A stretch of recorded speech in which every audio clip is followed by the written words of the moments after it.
Hey guys, the following clip is about the area rule for different shapes. Enjoy! Different shapes has different rules we use to find the area of them. So the four more general shapes we have in measurement when doing measurement is the rectangle, the triangle, the circle, and the trapezium. What we're going to do now is we're going to write down the rules for each of them and then do an example on these shapes. So the area rule for the rectangle is equal to length multiplied by height. As you can see here, the length will be the long end and the height would be the side. The area of a triangle is equal to half multiplied by base multiplied by height. With a triangle, it's important to understand that the height is from the top of the triangle to the base of the triangle, where it forms a 90-degree angle. So it's not one of the sides, it is the 90-degree angle formed with the base.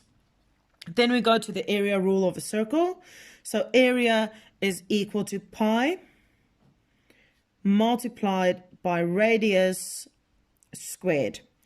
Pi is a button that we find on our calculators. It's also 3.14.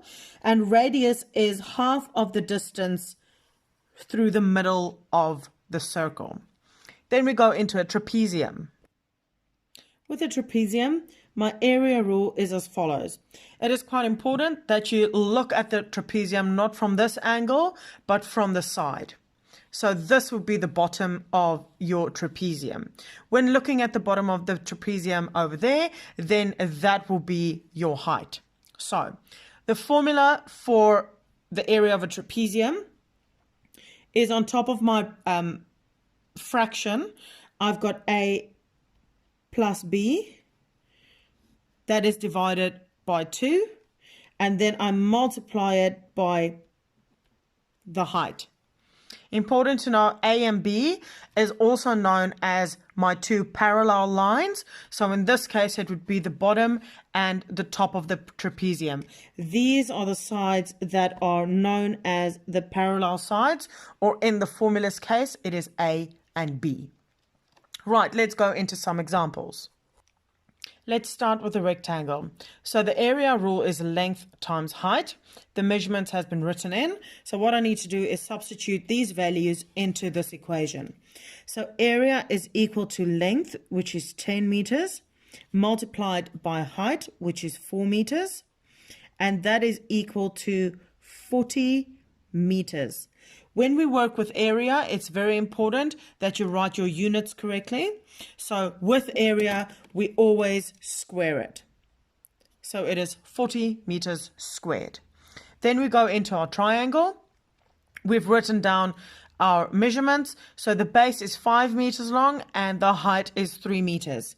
When we do that, half multiplied by base, which is 5, multiplied by height, which is 3.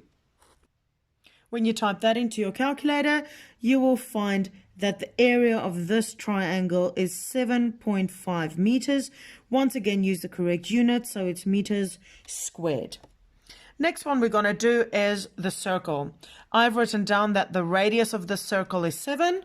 Substitute that in. Pi multiplied by 7 squared.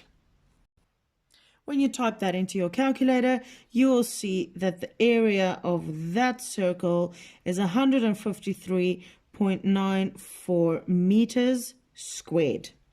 And the last one we're going to do is the trapezium. So first of all, we need to substitute all this information into that equation. We have said that A and B is the parallel lines. So A and B is 10 and 2. So I'm going to have 10 plus 2 divided by 2, multiplied by the height, which is 12. When we type that into our calculator, you will see that the area for that trapezium is 120 meters squared. And those are our 4 basic area rules and how to apply them.